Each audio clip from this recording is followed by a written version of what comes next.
नमस्कार दोस्तों, आज आपके सामने मैं जो ज्ञान लेके आया हूँ, आप उसको बड़े ध्यान से और सहज होकर समझना कि आखिर मैं कहना क्या चाहता हूँ। बहुत आसान होगा समझना, लेकिन अगर आप पूरा विवेक लगाएंगे तो, वरना बहुत ज़्यादा चांस हैं कि आप कंफ्यूज हो जाओगे कि मैं कहना क्या चाह रहा हूँ।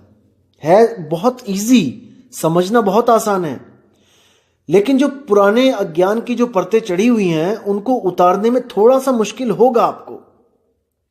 लेकिन अगर आप पूरा विवेक लगाओगे, पूर्ण विवेक के द्वारा समझोगे तो बात जरा सी होगी, उसको बड़े आराम से समझ सकते हो आप। तो दोस्तों, आज जो आपको ज्ञान मैं बताने आया हूं वो है गीता का ज्ञान।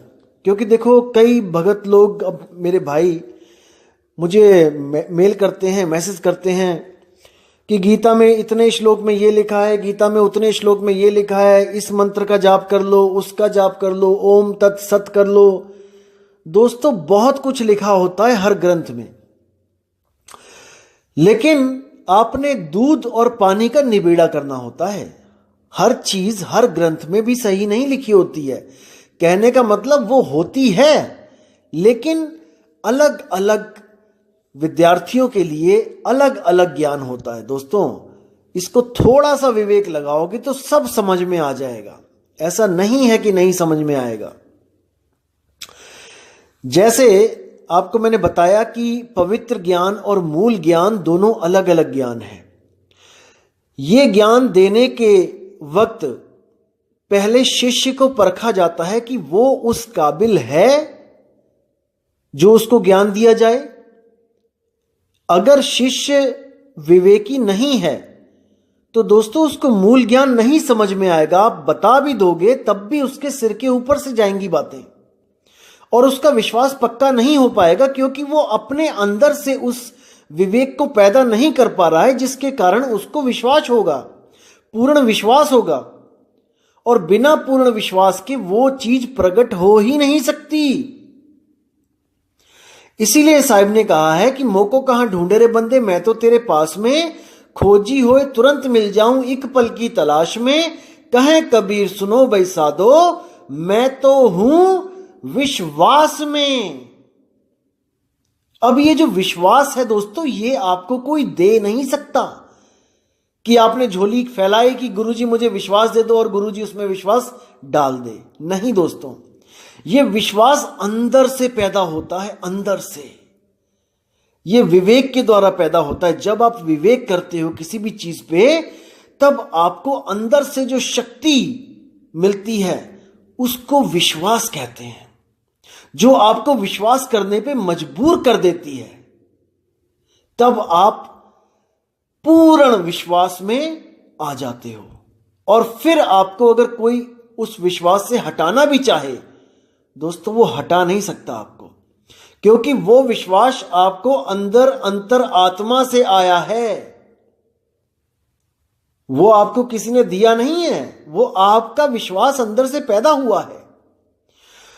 तो जिन भाइयों का विश्वास इस चीज में लग चुका है कि गीता के इस अध्याय के इस श्लोक में लिखा है कि मेरा एक ओम मंत्र है और उसकी साधना करने से मैं ऐसे सुख देता हूं, ऐसे हो जाता है, वैसे हो जाता है, या जो ओम तत्सत मंत्र है गीता के इतने अध्याय के इतने श्लोक में, उसको करने का आदेश हुआ है परमात्मा का।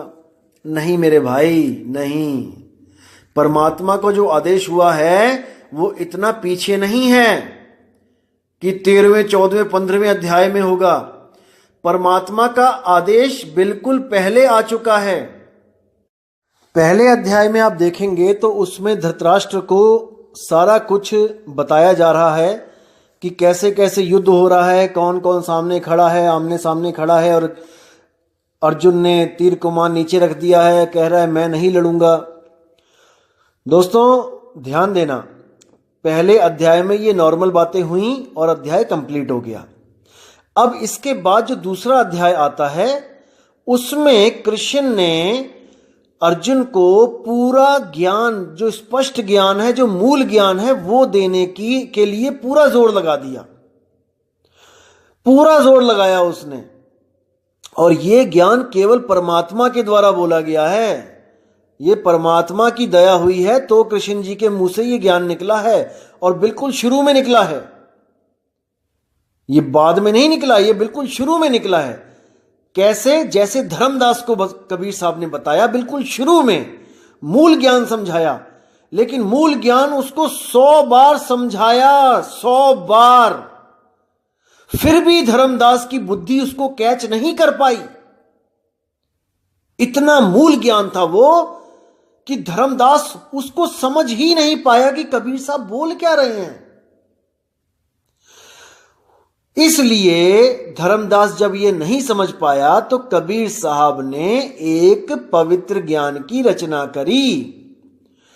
उन्होंने एक कहानी का रूप देकर उस मूल ज्ञान को लिपिबद्ध करवाया, एक छोटी सी कहानी का रूप देकर, जिससे धर्मदास, जिसकी थोड़ी मोटी बुद्धि थी, जो पूरा विवेकी नहीं था, क्योंकि मैंने बताया आपको वो पत्थरों की पूजा करता था उस वक्त।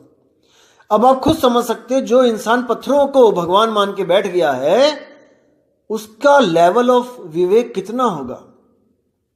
आज आप अपने आप को ज्ञानी समझते हो, आप समझते हो कि हाँ हम पत्थर पूजा नहीं करते हैं, वो पत्थरों में जान नहीं होती है, पत्थरों में भगवान नहीं होता। सोचो कि आप से भी लेवल डाउन था धर्मदास का उस वक्त। अभी आप लोग आत्मज्ञान की बात इतने 1 महीने से सुन रहे हो, तब भी आधे लोग अभी भी नहीं समझ पा रहे हैं, अभी भी कह रहे हैं सार शब्द क्या है, वो नाम मंत्र में है कि तंत्र में है कि वो बोलने में है कि नहीं है। सोचो 1 महीना हो गया मुझे बताते हुए आपको, अभी भी कुछ भाइयों का लेवल नहीं ऊपर उठ पा रहा है। और जबकि वो लोग इतना जानते हैं कि पत्थरों की पूजा नहीं करनी है, इतना लेवल तो उनका विवेक बुद्धि है, लेकिन इससे ऊपर नहीं उठ पा रहा है।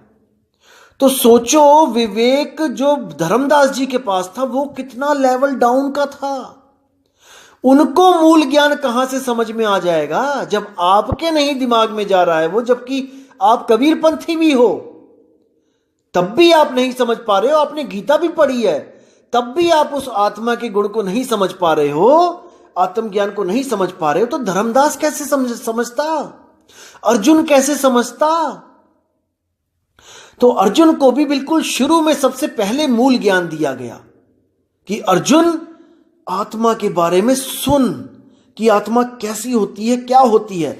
आप अध्याय 2 उठाइए और आप कहीं से भी स्टार्ट कर दीजिए। देखिए अध्याय 2 जो है उसका नाम क्या बताया गया है, नाम क्या लिखा है उसका, गीता का सार। सार, सार मतलब निचोड़, सत्य। यानी पूरी गीता में से केवल अध्याय 2 का अध्ययन कर लोगे तो आपको गीता का सार पता लग जाएगा कि गीता का मूल ज्ञान क्या है। अब मैं आपको समझाता हूं कि गीता के अध्याय 2 में क्या लिखा है। अध्याय 2 में जब 16वां श्लोक आप पढ़ोगे, वहां से जो सार का ज्ञान है वो शुरू हो जाता है, आत्मा का ज्ञान।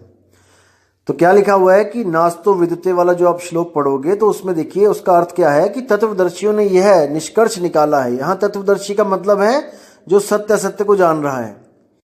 तत्वदर्शियों ने यह निष्कर्ष निकाला है कि असत यानी भौतिक शरीर का तो कोई चिर अस्तित्व नहीं है, किंतु सत यानी कि आत्मा अपरिवर्तित रहता है। उन्होंने इन दोनों की प्रकृति के अध्ययन द्वारा यह निष्कर्ष निकाला है, यानी दोनों के बारे में ज्ञान अर्जित करके कि शरीर तो बदलता रहता है लेकिन आत्मा कभी बदलता नहीं है। आत्मदेव वो जैसा है वैसा ही रहता है, जैसा वो बचपन में है वैसा ही वो बुढ़ापे में होगा, वो कभी बदलता नहीं है, क्योंकि वो काल से रहित है, काल से परे है, वो अजन्मा है। अब यही आत्मदेव क्या है, ये सारे शरीर में व्याप्त है, मतलब उसकी जो चेतन सत्ता है, चेतना है, उसकी पूरे शरीर में व्याप्त है। उसे ही तुम अविनाशी समझो। उस अव्यय आत्मा को नष्ट करने में कोई भी समर्थ नहीं है। उस आत्मा को कोई नहीं मार सकता। अर्जुन तू मोह को त्याग और युद्ध कर। अब आप जब 19वां श्लोक पढ़ोगे तो देखो कितना स्पष्ट है। जो इस जीवात्मा को मारने वाला समझता है तथा जो इसे मरा हुआ समझता है वे दोनों ही अज्ञानी हैं, क्योंकि आत्मा ना तो मारता है ना मारा जाता है।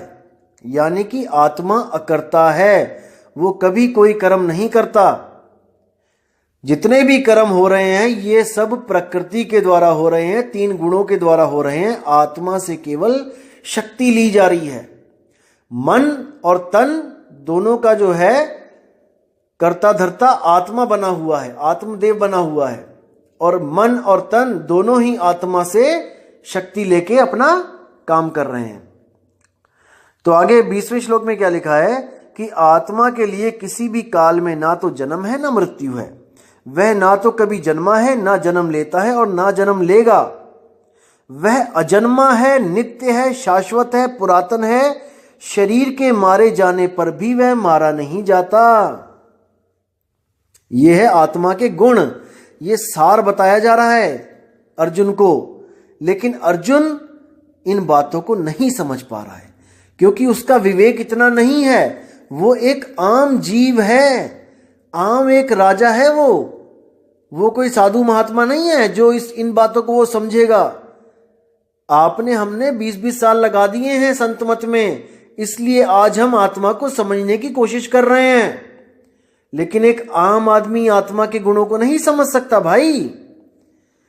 किसी राजा को उठा के, जैसे अब कोई प्रधानमंत्री, कोई मुख्यमंत्री है जो पूरा पॉलिटिक्स में रमा हुआ है, आप उसको जाके आत्मा का ज्ञान देने लगोगे, वो सो जाएगा, बोर हो जाएगा। वो कहेगा अरे क्या सुना रहा है भाई कहानी, हमें नहीं चाहिए आत्मा वात्मा, क्योंकि उसमें कोई दिलचस्पी नहीं है। उसके लिए बोरिंग सब्जेक्ट है ये। इसीलिए कृष्ण जी ने कहा था कि कुछ लोग आत्मा के बारे में सुनते हैं, कुछ लोग आत्मा के बारे में पढ़ते हैं, कुछ लोग आत्मा के बारे में जानने की कोशिश करते हैं, लेकिन फिर भी वो लोग आत्मा को समझ नहीं पाते। समझो इस बातों को। तो अर्जुन भी उनमें से एक है जो आत्मा को जान ही नहीं पाया, वरना अध्याय यहीं पे खत्म हो जाते, आगे बढ़ने की जरूरत ही नहीं थी। अगर वो इस चीज को समझ जाता कि आत्मा अजन्मा है, आत्मा किसी को मार नहीं सकता, आत्मा को कोई मार नहीं सकता, उसी वक्त धनुष उठा के लड़ने लग जाता, आगे के अध्याय खत्म हो जाते, कुछ होता ही नहीं आगे। अगर इतने में समझ जाता, आगे जाके ओमकार भी नहीं बताना पड़ता अर्जुन को कि ओम का जाप कर, और ना ही ओम तत्सत के बारे में बताना पड़ता। अगर अर्जुन यहीं पे समझ जाता उस आत्मा के बारे में, तो अगर धर्मदास जी भी उस समय समझ जाते आत्मा के ज्ञान को, तो अनुराग सागर और कबीर सागर भी ना बनता। लेकिन धर्मदास नहीं समझ पाया, इसलिए उनको इस ग्रंथ की रचना करनी पड़ी। धर्मदास को समझाने के लिए बताना पड़ा ऐसे ऐसे ऐसे। लेकिन धर्मदास पूरा का पूरा साहिब पे निर्भर था, उसने सरेंडर कर दिया था, इसलिए साहिब ने उसको शब्द बख्श दिया, उसको निज रूप बख्श दिया। लेकिन सृष्टि रचना धर्मदास 100 बार बताने पे भी नहीं समझ पाया था, 100 बार में भी नहीं समझ पाया था। तो ये स्वयंभू आत्मज्ञानी खुद से क्या समझेंगे? नहीं समझ सकता कोई। इसका भेद केवल उसके पास है जो परम विवेकी है, जिस पर स्वयं सतगुरु कबीर साहब की दया है।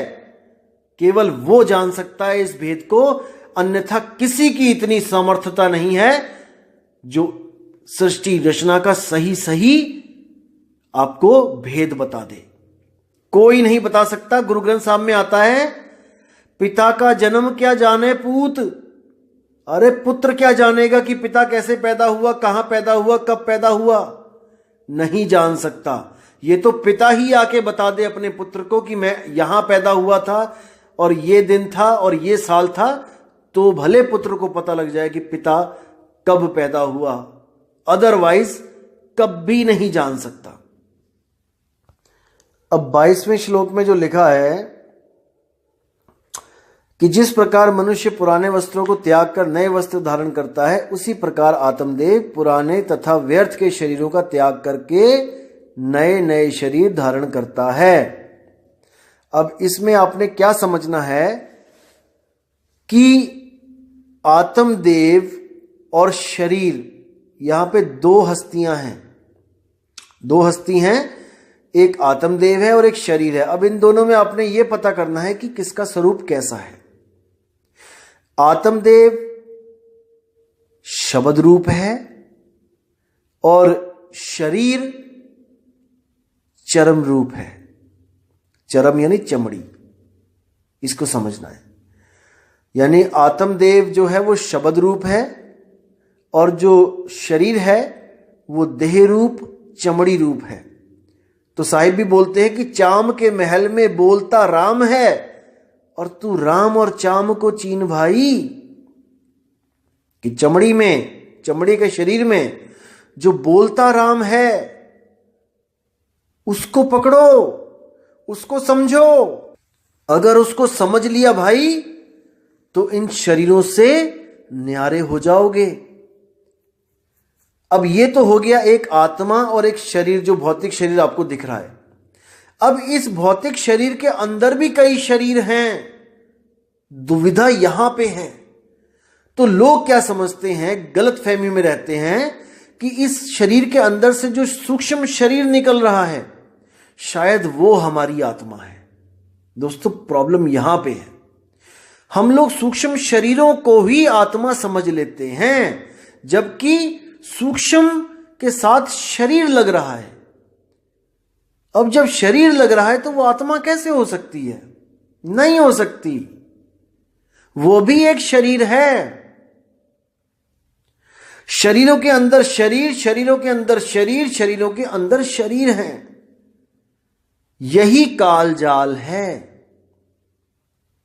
और इस काल जाल में घुसने के लिए जो रास्ता बना है वो है हमारी त्रिकुटी। अगर आपको इस स्थूल शरीर से सूक्ष्म शरीर में जाना है तो दोस्तों एक गुप्त रास्ता है, वो है इंगला पिंगला सुषमणा का रास्ता। जो भी गुरु आपको इंगला पिंगला सुषमणा के अंदर ले जाएगा, दोस्तों समझ जाना कि उसने आपको गलत रास्ते पे डाल दिया है। अब आपको बचाने वाला कोई नहीं है। आप अपने आप स्थूल शरीर से सूक्ष्म शरीरों में चले जाओगे, जाते ही जाओगे, जाते ही जाओगे। ये अनंत काल का सफर है दोस्तों, ये कभी खत्म नहीं होगा। जैसे भूल भुलैया में सफर कभी खत्म नहीं होता। एक पॉइंट जाता है, थोड़ी देर बाद वही पॉइंट घूम के आ जाता है, फिर इधर से घूम के आते हो, फिर वहीं पहुंच जाते हो। दोस्तों इसी तरह ये जो काल का जाल है ये त्रिकुटी से ही शुरू होता है। जो भी त्रिकुटी में चला गया वो जिंदगी भर नहीं निकल सकता। इसलिए कबीर साहब ने सीधे इसका काम ही खत्म कर दिया, सहज साधना बता के। आंख न मूंदो, कान न रूंदो, तनिक कष्ट मत धारो। साहिब कहते हैं कि आंख बंद करने की जरूरत नहीं है, त्रिकुटी में जाने की जरूरत नहीं है, बिल्कुल नहीं है। केवल उन लोगों के लिए जो आत्मज्ञान को समझ गए हैं, जो आत्मज्ञान को प्राप्त करना चाहते हैं, उनके लिए।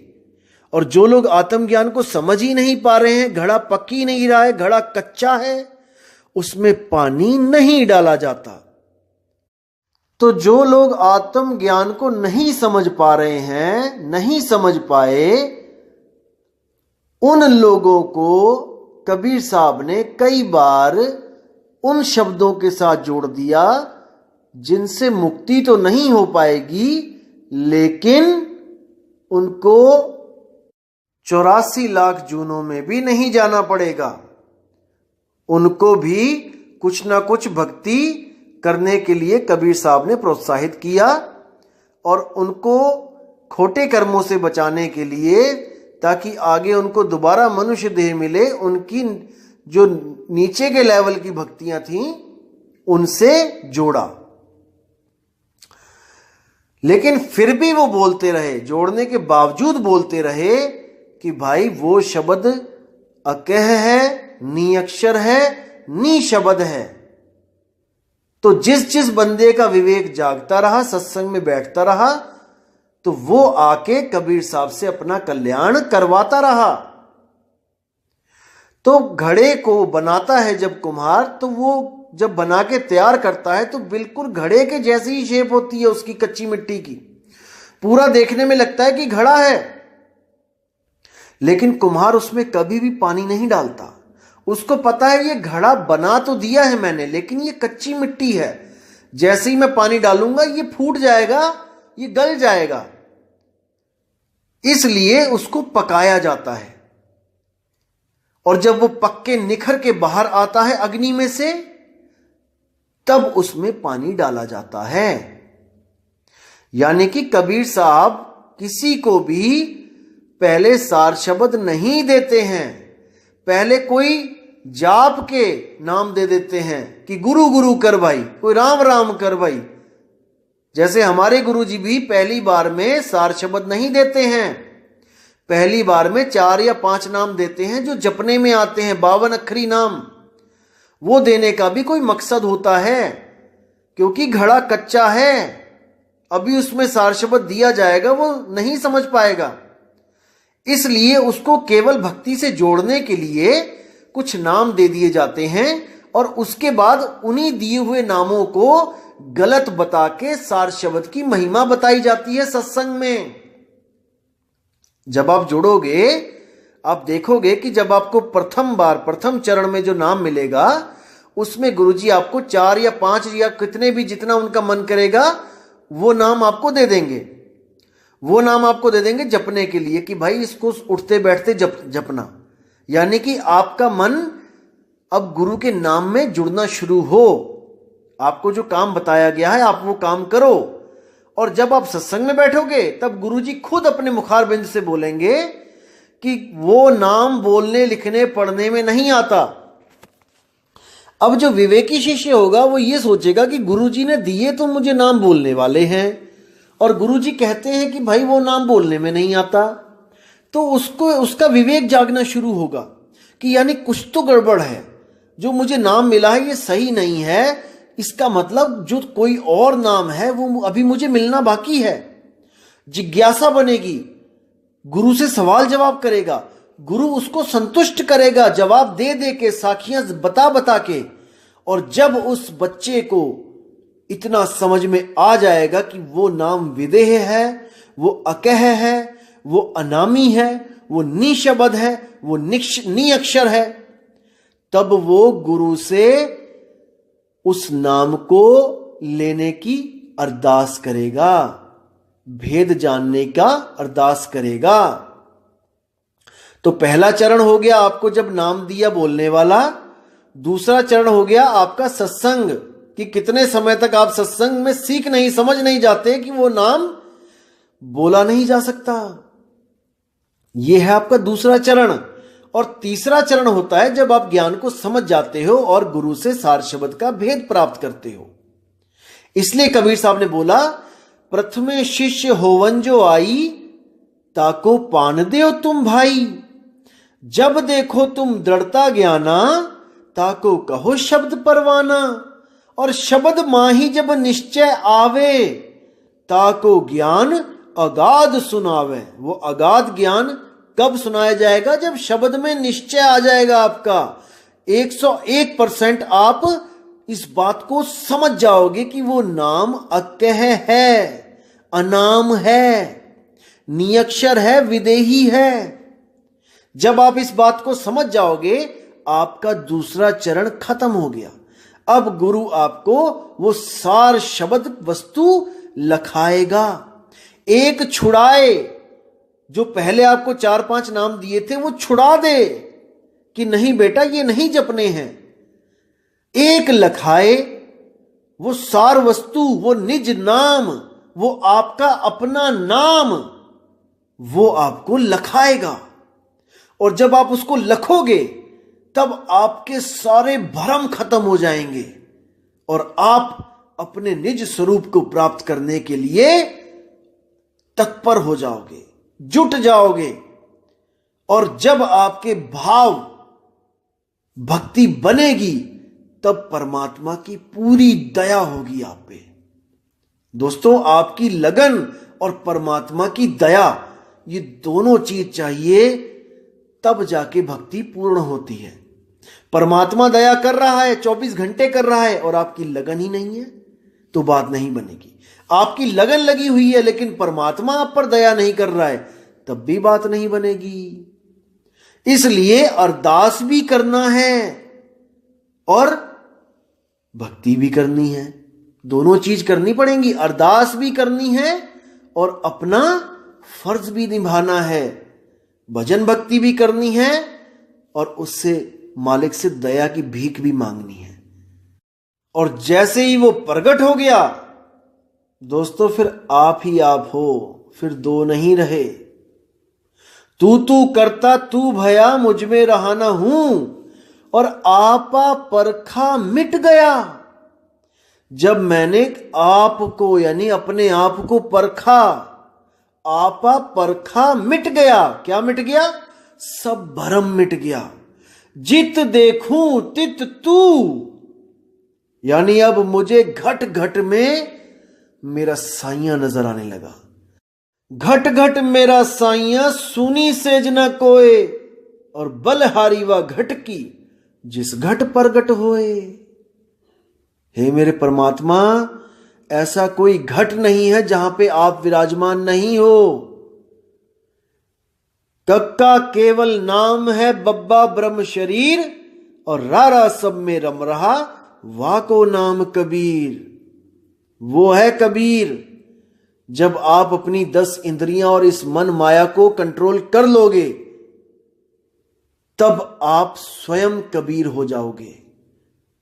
कबीर कबीर क्या करे तू, खोज आपन शरीर, और 10 इंद्रियां बस में कर तू आप ही आप कबीर।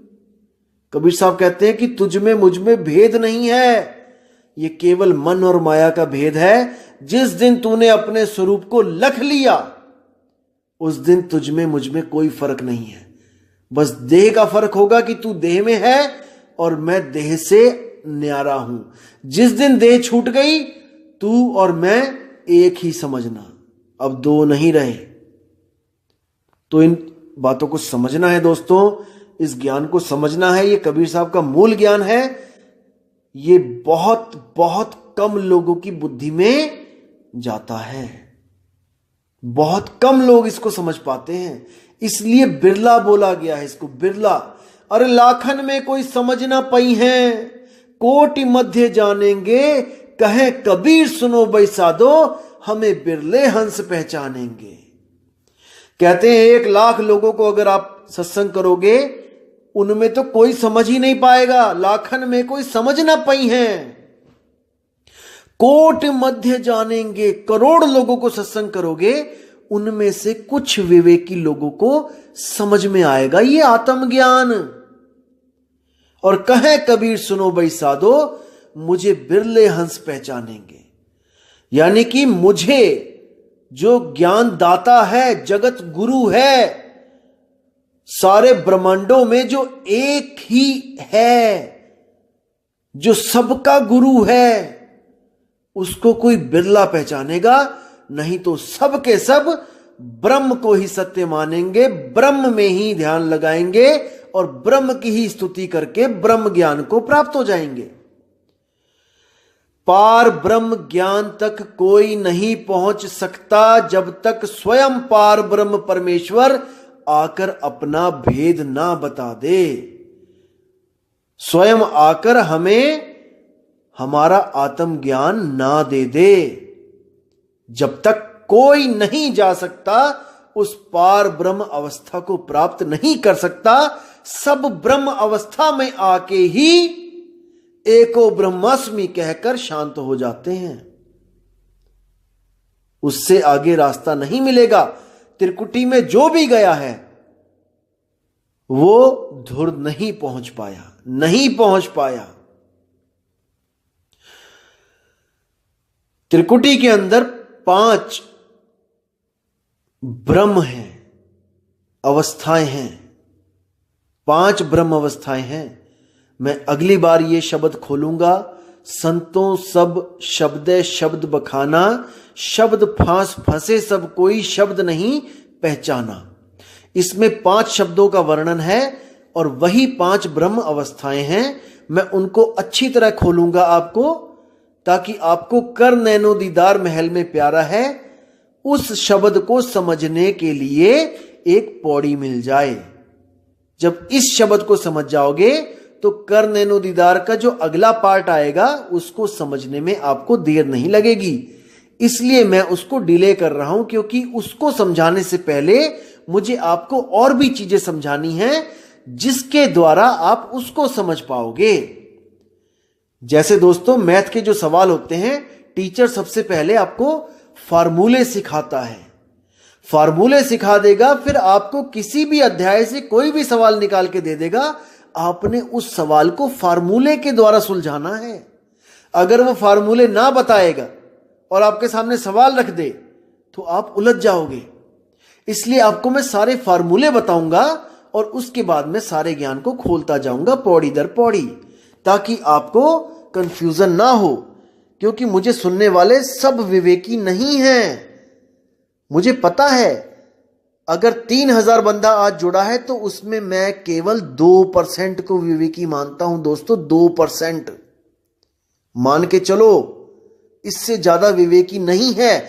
सुन भले रहे हैं मुझे, लेकिन 50-60 लोगों से ज्यादा कोई भी नहीं समझ पा रहा है इस ज्ञान को। गारंटी के साथ कह रहा हूं मैं। 50 भी मैंने बहुत ज्यादा बोल दिया। और ये वो लोग हैं जो पिछले जन्मों में सत्संगों में बैठे हैं, आत्मज्ञान के सत्संगों में बैठे हैं, लेकिन अपनी भक्ति पूर्ण ना कर पाने के कारण दोबारा मानुष चोले में आ गए हैं और वही ज्ञान उनको आगे दोबारा प्रकट हो रहा है, ताकि वो अपनी भक्ति को दोबारा से स्टार्ट करके पूर्ण कर सके। तो दोस्तों गीता के ज्ञान पे आते हैं। आज मैं गीता में आपको जो सार है गीता का वो बताना चाहता था। जब अर्जुन को सारा ज्ञान कृष्ण जी ने आत्मा का ज्ञान दिया, वो समझ नहीं पाया, उसका मोह भंग नहीं हुआ, वरना उसी वक्त वो धनुष बाण उठा लेता और उसके बाद तीसरा, चौथा, पांचवा, छठा से लेके आगे के अध्याय कोई बोलने की जरूरत ही नहीं थी, क्योंकि ये अध्याय बोलने का मकसद केवल उसका मोह भंग करना था, जो विराट रूप देखने के बाद उसका भंग हुआ। जब देखा उसने कि सबको मारने वाला ये काल सबको खा रहा है और यही खा रहा है, यही पैदा कर रहा है, तब जाकर उसका मोह भंग हुआ कि मैं सच में किसी को नहीं मार रहा हूं, ये तो सब इनके द्वारा मारे जा चुके हैं। तो दोस्तों दूसरा अध्याय आत्मज्ञान के ऊपर है, पूरा इसको अच्छी तरह आपने पढ़ना है। अब मैं मुद्दे पे आता हूं कि आत्मज्ञान आखिर क्या चीज है। क्या बोला आत्मज्ञान के बारे में कृष्ण जी ने, जो ये अधूरे गुरु आपको नहीं पढ़ा रहे हैं। क्योंकि अगर इन्होंने ये दोहे, ये श्लोक आपके सामने रख दिए तो इनकी धूप अगरबत्ती की दुकानें नहीं चलेंगी, इनकी 7-7, 8-8, 10 हजार की आरतियां नहीं होंगी, लाख लाख रुपए का यज्ञ नहीं होगा। इसलिए आपको अज्ञान में रखा जाता है, ज्ञान से दूर। आपको इन अध्याय के बारे में तो बताया ही नहीं जाएगा, जो मैं आज आपको खोल के बताऊंगा दोस्तों। तो अर्जुन को आत्मा के बारे में बताते हुए कृष्ण जी ने क्या बोला कि आत्मा अखंडित है। 23वां श्लोक देखना दोस्तों, साफ कहता है कि ये आत्मा ना तो कभी किसी शस्त्र द्वारा खंड खंड किया जा सकता है यानी काटा जा सकता है, ना अग्नि द्वारा जलाया जा सकता है, ना जल द्वारा भिगाया जा सकता है, वायु द्वारा ना सुखाया जा सकता है। तो आपको काल भूनेगा कैसे? मुझे एक बात बता दो, काल तपत शिला पे भूनेगा कैसे? जब उसको जलाया ही नहीं जा सकता तो भुनेगा कैसे? भूनने का मतलब होता है जलने के बाद रंग बदल जाना। जैसे आप कुछ भूनते हो, भुट्टा भूनते हो, शुरू में वो पीला होता है और उसके बाद वो काला हो जाता है।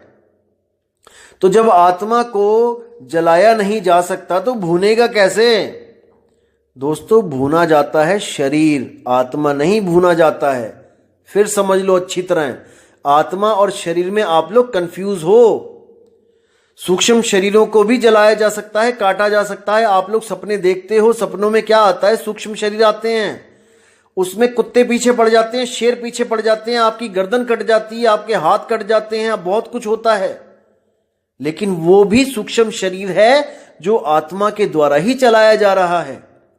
अगर आपने आत्मा को जान लिया तो सब तरह के शरीरों से मुक्ति हो जाती है। इसको समझो। अगर आत्म ज्ञान में आ गए फिर किसी भी शरीर में नहीं जाना। देह छोड़ते हुए अगर आपके शरीर से सूक्ष्म शरीर निकल गया तो दोस्तों आप 100% किसी भी गर्भ में जाओगे ही जाओगे, कोई नहीं रोक सकता आपको। इसलिए कबीर साहब कहते हैं कि अपने आप को पहचान ले, तू एक आत्मा है। और जब तू अपने आप को पहचान लेगा तो इस शरीरों को, इन सारे शरीरों को कपड़े की तरह उतार देगा। शरीरों में से कुछ नहीं निकलेगा, कुछ निकालना ही नहीं है। अरे ना कहीं आना ना कहीं जाना, आपे में आप समाना। अगर सूक्ष्म शरीर निकलेगा तो वो कहीं जाएगा, और अगर वो कहीं जाएगा तो इसका मतलब आप अभी सत्य को नहीं प्राप्त कर पाए हो, आप तो आने जाने में लगे हो। इसीलिए नामदेव जी ने बोला है कि ना कहीं गया ना आया, साफ बोल दिया उन्होंने। क्योंकि उन्हें घर बैठे, अपने घर बैठे बैठे आत्म स्वरूप मिल चुका था। उनकी सुरती आत्मा में रमी हुई थी, अकाल में रमी हुई थी। वो सब शरीरों से न्यारे हो चुके थे। तो इसी में जब अर्जुन को बताया गया कि आत्मा अखंडित है, अघुलनशील है, उसको ना तो कोई जला सकता है ना कोई उसको सुखा सकता है, बहुत कुछ बताया, लेकिन अर्जुन का मोह भंग नहीं हुआ। अब उसको लानतें भी दी गई कि तू अगर ऐसे नहीं लड़ेगा तो लोग कहेंगे कि ये तो कायर है, ये डर गया, ये बेकार है, ये कलंक है राजपूतों पे, क्षत्रियों पे, बहुत कुछ बोला। दोस्तों फिर भी उसका मोह भंग नहीं हुआ, फिर भी वो लगा रहा मेरे दादा है, मेरा चाचा है, मेरा मामा है। तब दोस्तों दूसरा अध्याय खत्म हो गया, यानी कि अब अर्जुन को सार नहीं समझ में आया, चैप्टर क्लोज। अब उन्होंने आगे भक्ति के बारे में बताया कि अगर आत्मा की भक्ति की जाए तो क्या होता है। और जो ज्ञान में पुरुष रहते हैं, ज्ञान अर्जित करने के लिए जो तत्पर रहते हैं, वो दो तरह के पुरुष होते हैं। तीसरे अध्याय का तीसरा श्लोक जब आप पढ़ोगे उसमें साफ लिखा है कि हे अर्जुन, मैं पहले ही बता चुका हूं कि आत्म साक्षात्कार का प्रयत्न करने वाले दो प्रकार के पुरुष होते हैं। कुछ इसे ज्ञान योग द्वारा समझने का प्रयत्न करते हैं तो कुछ भक्तिमय सेवा के द्वारा। अब इन दोनों के सार को समझना है दोस्तों, क्या होते हैं ये दोनों प्रकार के जो भगत होते हैं। एक समझते हैं ज्ञान योग से, जो ज्ञानी पुरुष हैं, जो विवेकी लोग हैं, वो तो सीधे सत्य को पकड़ लेते हैं। वो तो इतने विवेकी होते हैं कि आत्मा के ज्ञान को एकदम जच जाता है उनके मन को, और वो आत्म ज्ञान में रम जाते हैं। और जो दूसरे होते हैं वो होते हैं अविवेकी, जिनकी बुद्धि बालक के समान होती है। दोस्तों भक्ति तो उनसे भी करवानी है ना, अगर भक्ति नहीं करेंगे तो वो 84 में चले जाएंगे। इसलिए उनको सार भक्ति नहीं बताई जाती है, उनको कोई छोटी मोटी भक्तियों में लगा दिया जाता है ताकि इनका मन वहां पे लगा रहे। जैसे जब लड़की छोटी होती है तो गुड्डे गुड़ियों में ही वो खुश रहती है, उनकी ही शादियां करती रहती है, बहुत खुश हो जाती है। और जब वो बड़ी लड़की, जब उसकी शादी होती है और सच में उसके जिंदगी में कोई लड़का आ जाता है तो उसको कोई गुड्डे गुड़ियां दे खेलने को तो वो नहीं खेलेगी। अब उसके सपनों का राजकुमार उसको स्वयं मिल चुका है, अब वो गुड्डे गुड़िया में क्या खुशी ढूंढेगी। इसी तरह लेवल का फर्क होता है बुद्धि का। कुछ लोग ज्ञानी होते हैं जिनको केवल सार से मतलब होता है, और कुछ अज्ञानी होते हैं जो कुछ भी पकड़ाने पे कुछ भी पकड़ लेते हैं। कोई भी भक्ति दी जाए उसी में खुश हो जाते हैं, कोई पत्थर पुजवा दे तो उसी को भगवान मान लेते हैं। देख लो दुनिया कितनी कितनी पत्थरों को पूजने वाली पड़ी है, वो भी तो भक्ति कर रहे हैं ना, क्योंकि उनके गुरु ने उनको वो पकड़ा दिया है, पत्थर पकड़ा दिया है, तो वो पत्थरों को भगवान मान रहे हैं। सोचो, अगर आपको कोई कहे कि पत्थर की पूजा कर लो, आप कबीरपंथी हैं, इसमें 80 से 90% कबीरपंथी सुनते हैं मुझे, अगर मैं उन लोग को बोलूं कि भाई पाथर पूज लो, तो आप नहीं पूजोगे। क्यों? दुनिया तो पूज रही है। क्योंकि आपका विवेक का लेवल बढ़ चुका है मेरे भाइयों, इस बात को समझो। बच्चा जब स्कूल में एडमिशन लेता है तो सारी उम्र पहली क्लास में थोड़ी नहीं रहता है, वो आगे से आगे बढ़ता रहता है, विवेक बढ़ता रहता है, क्लासें बढ़ती रहती हैं। तो पहले 2 अध्यायों में गीता के दूसरा और तीसरा, इसी में सार है। अगर ये दोनों समझ लिए दोस्तों, आगे बढ़ने की जरूरत ही नहीं है, आगे का लेक्चर सुनने की जरूरत ही नहीं है।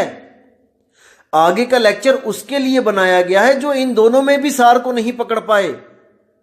जब अर्जुन दोनों अध्यायों में भी नहीं समझ पाया तो अर्जुन को कहीं तो लगाना था ना। अर्जुन सबसे प्रिय था कृष्ण जी का, उसको 84 में थोड़ी नहीं ढकेलना था। इसलिए उसको आगे से आगे और लो लेवल का ज्ञान देते चले गए कि कुछ तो समझेगा ये। तो आगे जाके जब विराट रूप दिखाया, जब किसी ज्ञान को भी नहीं समझ पाया तो विराट रूप दिखाना पड़ा, विराट रूप दिखाया, तब जाके उसका मोह भंग हुआ। तो इसको समझो दोस्तों, अध्याय तीसरे में दोनों प्रकार के पुरुषों का जिक्र कर दिया गया है कि एक तो ज्ञानी पुरुष होते हैं, अज्ञानी पुरुष होते हैं।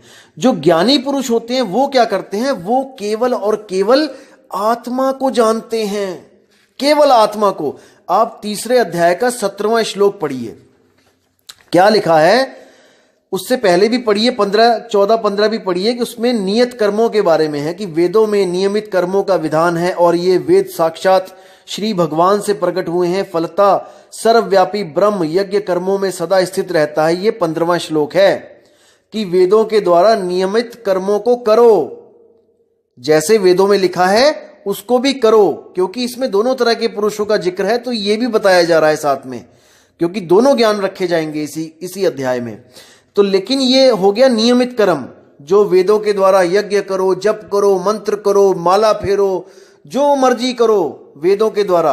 और एक है आत्मज्ञान, वो है 17वां श्लोक।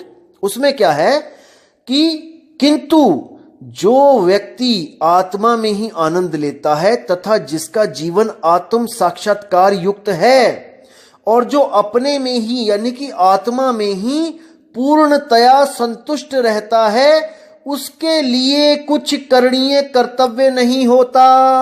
बिल्कुल स्पष्ट, यानी कि जो आत्मा में रम गया उसके लिए ज्योत अगरबत्ती, धूप अगरबत्ती, यज्ञ, पूजा, माला फेरना, सब खत्म, सब कुछ खत्म, कुछ नहीं करना, कुछ भी नहीं करना, वो सब कर्म कांड में आ जाता है। और आत्मज्ञान कर्म कांड से न्यारा है।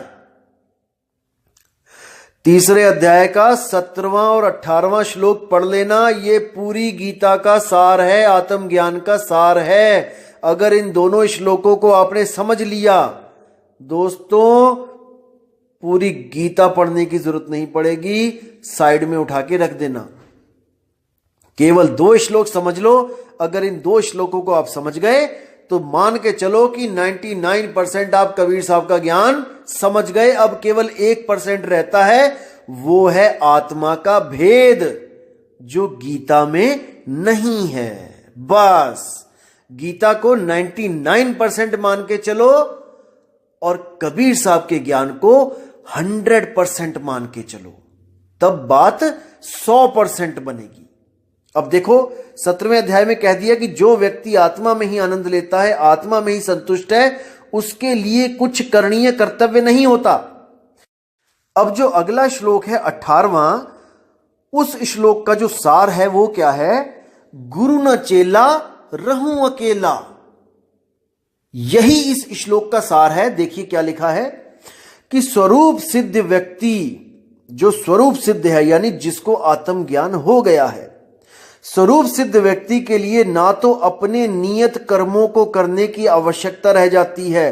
नियत कर्म क्या होते हैं, जो वेदों में लिखा गया है, जो पुराणों में लिखा गया है। आप 15वां श्लोक देख लेना, इसी अध्याय का, उसमें साफ लिखा है कि जो भी वेदों में नियमित कर्मों का विधान है वो श्री साक्षात भगवान द्वारा बोले गए हैं, लेकिन उनको भी करने का कोई प्रयोजन नहीं रह जाता। वो कर्म भी करने जरूरी नहीं रह जाते, उनको भी त्याग दो।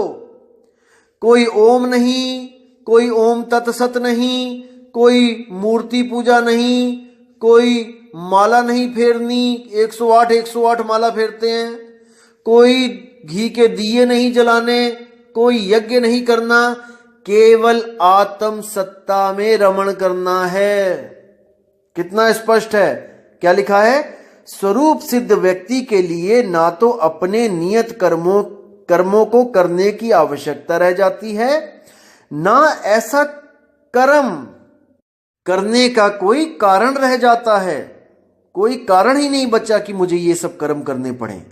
उसे किसी अन्य जीव पर निर्भर रहने की आवश्यकता भी नहीं रह जाती है। कितना स्पष्ट कर दिया कि अब आपको जब आत्म स्वरूप को प्राप्त हो जाते हो, उसके बाद आप किसी भी प्रकार की मदद की जरूरत नहीं रह जाती किसी जीव से। कोई कहे कि गुरुजी आपके साथ जाएंगे, नहीं जाएंगे। कोई कहे गुरुजी काल के सिर पे पैर रखवाएंगे वहां जाके, नहीं रखवाएंगे। कोई कहे गुरुजी आपको काल से बचाएंगे, नहीं बचाएंगे, क्योंकि आप स्वयं मुक्त हो चुके हो। आप स्वयं उस अवस्था को प्राप्त कर चुके हो जहां पर काल आपके सामने खुद माथा टेकेगा। समझो इस बात को दोस्तों, आत्मज्ञानी के सामने काल नहीं टिक सकता। कबीर साहब कहते हैं, सत्य नाम पाए जो वीरा, संग रहूं मैं दास कबीरा। मतलब सत्य नाम का मतलब है सत्य स्वरूप। जो सत्य स्वरूप को पा गया वो स्वयं मैं ही बन जाता हूं, वो मैं ही हूं।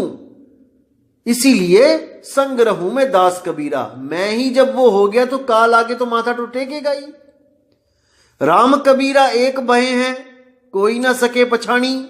आत्म स्वरूप में रमते ही आपका और परमात्मा का स्वरूप एक सा हो जाता है। अब काल ने कुछ नहीं करना, वो तो माथा टेक के कहेगा, मालिक आपको कौन, आपका क्या बिगाड़ूं मैं। जैसे आपने देखा था गडरिये ने जब शेर को पकड़ लिया तब तक ही डंडे मार रहा था जब तक उसका स्वरूप नहीं प्राप्त कर लिया था शेर ने अपना। जैसे ही शेर ने अपना स्वरूप प्राप्त किया, अपनी आवाज को बुलंद किया, वो गडरिया डर के मारे उसी शेर से भागा आगे आगे जिस शेर को डंडे मार रहा था। तो बात सारी स्वरूप की है मेरे भाई। स्वरूप को प्रकट करोगे, अपने स्वरूप को पाओगे तो अपने मन से विजय पाओगे। नहीं तो ये मन बहुत बहुत ज्यादा परेशान करने वाला है सबको, A to Z सबको।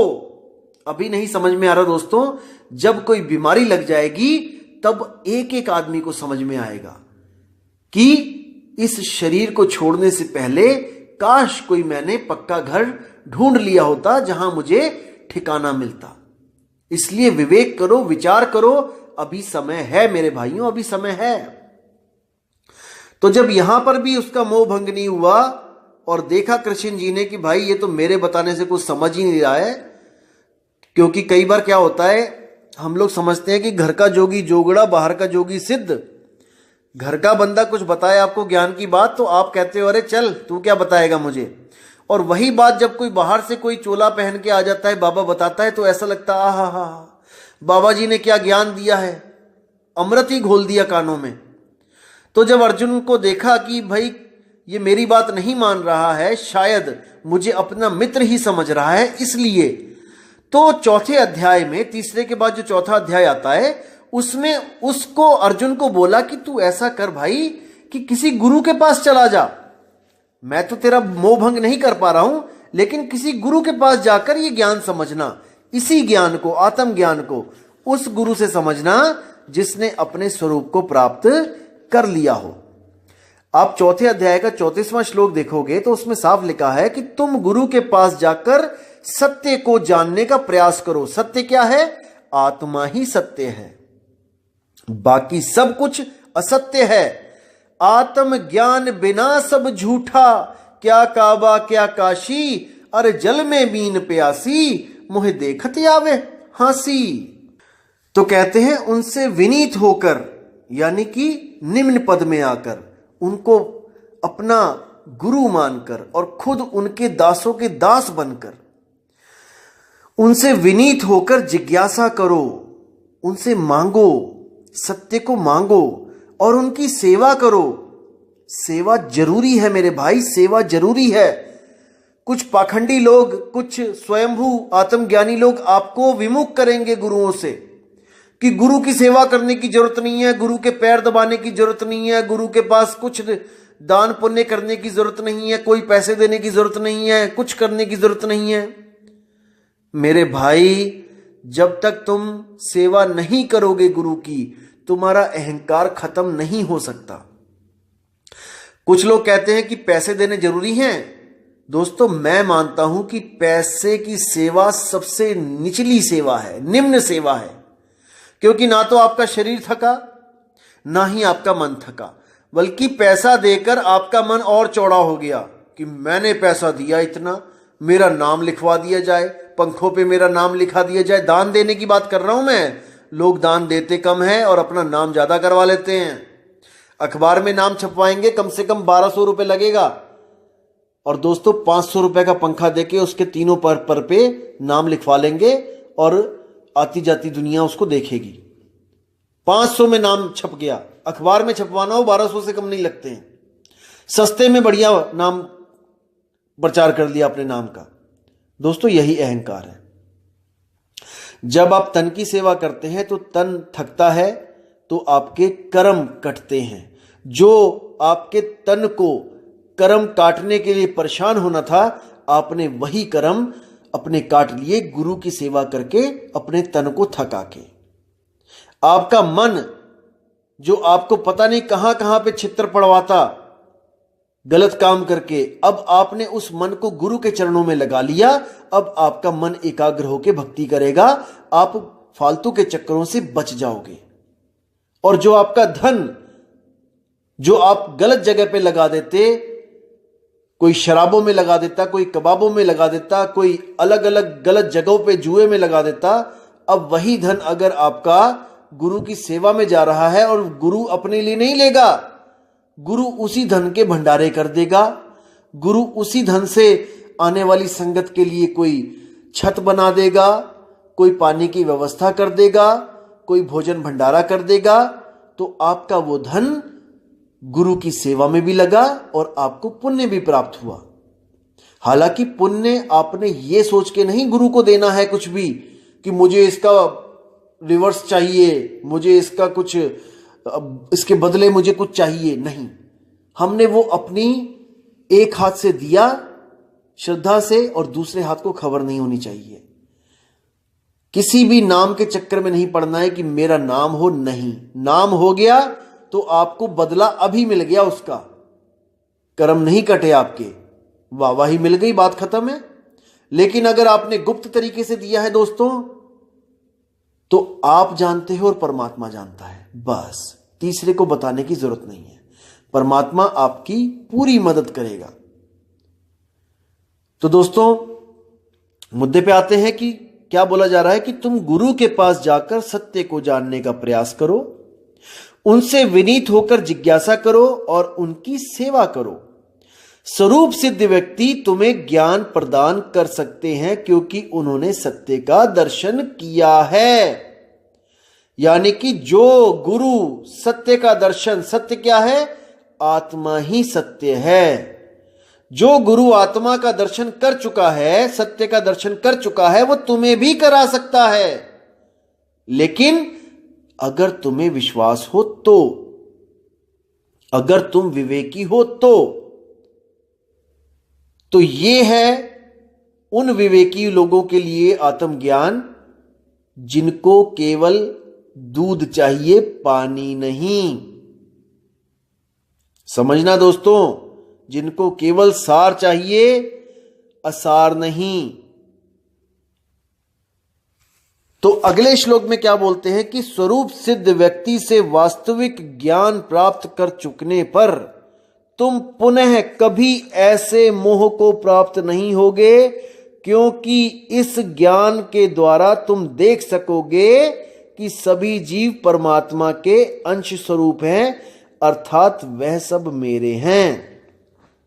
अब यहां पर भाव कुछ और है, कहा कुछ और जा रहा है, कोई बात नहीं, हम भाव को पकड़ेंगे कि जब आपको आत्मज्ञान हो जाएगा तब आप भ्रमित नहीं होगे कि कोई परमात्मा है जो किसी लोक में बैठा है। नहीं, आप देख सकोगे कि सभी जीव में आत्मा रमण कर रही है, सभी जीवों में आत्म तत्व है। यानी घट घट मेरा साइया और सूनी सेज न कोय।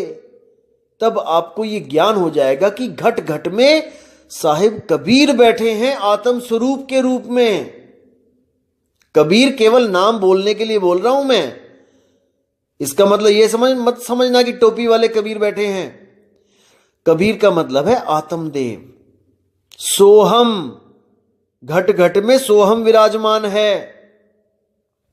अब सोहम ऊपर और है, सत सुकृतिक नाम। वो कौन है? जो इस ज्ञान को देने आता है इस दुनिया में, वो है सत सुकृत। सोहम यानी आत्मा, वो घट घट में है, और जो परमात्मा है वो घटों से न्यारा है, यानी शरीरों से न्यारा है।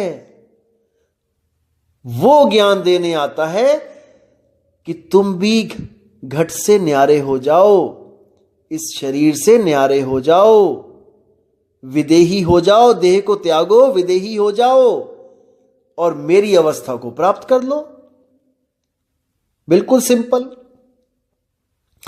तो ये मूल ज्ञान है, और जिन लोगों को यह ज्ञान नहीं समझ में आता उन लोगों को 84 से बचाने के लिए क्या ज्ञान दिया जाता है कि भाई ओम का जाप कर लो, ब्रह्म ज्ञान तक पहुंच जाओ, उसके बाद फिर आ जाना चोले में, या फिर तुम कोई माला फेरने लग जाओ, या फिर तुम नाक की कुंडली पे ध्यान करने लग जाओ, या फिर तुम माथे में ध्यान करने लग जाओ, त्रिकुटी पे ध्यान लगाना शुरू कर दो, ज्योति देख लो, अनहद नाद सुन लो कानों में उंगलियां डाल के, या फिर तुम श्वासों में उस श्वासों से जाप करना शुरू कर दो, सोहंग सोहंग सोहंग, ओम सोहंग ओम सोहंग, ओम सोहम सत्य कबीर, ओम सोहम सत्य कबीर, कुछ भी करने लग जाओ। तो कहने का मतलब यही है कि सार सार तो गही रहे थोथा दे उड़ाए। जो विवेकी होगा वो सार को ग्रहण करेगा, थोथा नहीं ग्रहण करेगा। लेकिन दुनिया में नजर मार के देखो, इतने लोग सार को ग्रहण नहीं कर रहे हैं जितना थोथा ग्रहण कर रहे हैं। लेकिन कुछ तो कर रहे हैं ना भाई, वो भी कुछ तो करवाया जाएगा। जैसे आपने एंट्रेंस एग्जाम दे दिया एमबीबीएस का, बच्चे देते हैं, बायो के स्टूडेंट्स देते हैं, तो भाई अगर 100 सीटें हैं तो 1000 बच्चा है एडमिशन लेने के लिए जो बैठा है, और एमबीबीएस की 100 सीटें हैं तो 100 को ही मिलेगा ना वो ज्ञान। 101 थोड़ी नहीं चले जाएंगे, उसमें सारे थोड़ी नहीं चले जाएंगे। लेकिन जो 100 के अलावा हैं वो भाई, उनको किसी को बीएएमएस मिल जाएगा, किसी को बीएचएमएस मिल जाएगा, किसी को बीयूएमएस मिल जाएगा, किसी को डेंटल मिल जाएगा। तो कहने का मतलब एमबीबीएस सबको नहीं मिलेगा, लेकिन कुछ ना कुछ तो करना है ना भाई, या कुछ भी नहीं करना है। इसी तरह जितना भी ज्ञान इसमें बोला गया है कि ओम तत्सत, यानी कि दूसरे और तीसरे अध्याय के बाद जो कुछ बोला गया है, कुछ भी बोला गया है, वो सब असार है। सार शुरू शुरू में बता दिया गया है दूसरे और तीसरे अध्याय में, इसी में से निचोड़ निकाल लो आत्मज्ञान चाहिए तो। नहीं तो उसके बाद जितना भी बताया गया है वो योग बताया गया है, ध्यान विधियां बताई गई हैं कि नाक की कुंडली पे ध्यान लगा लो, त्रिकुटी में ध्यान लगा लो, ओम का मंत्र जप लो, ओम तत्सत कर लो। वो सब असार है दोस्तों। अब आपने विवेक करना है कि सार पकड़ना है कि असार पकड़ना है, यह आपकी मर्जी है। सतगुरु ऐसा चाहिए जैसा सूप सुहाए, सार सार तो गही रहे और थोथा दे उड़ाए। अब आप देख लो कि आपने थोथा पकड़ना है या सार पकड़ना है। मैंने तो आपके सामने विवेक रख दिया है, अब आपकी मर्जी है, क्योंकि आपका जीव है। आप देखो कि अपने जीव को कहां भेजना है। जन्म मरण में भेजना है तो ओम तत्सत पे आ जाओ, और अगर सार को पकड़ना है, मोक्ष प्राप्त करना है, तो तीसरे अध्याय का 17वां और 18वां श्लोक अच्छी तरह कंठस्थ कर लो और अपने जीवन में उसको उतार लो। सिंपल सी बात है, सब कुछ आपके सामने है। तो दोस्तों, सत्संग कुछ ज्यादा लंबा हो गया है, तो मैं गीता का ज्ञान आपको पूरा बताऊंगा, क्योंकि कई लोग भ्रमित हो जाते हैं कि गीता में तो बहुत कुछ लिखा है।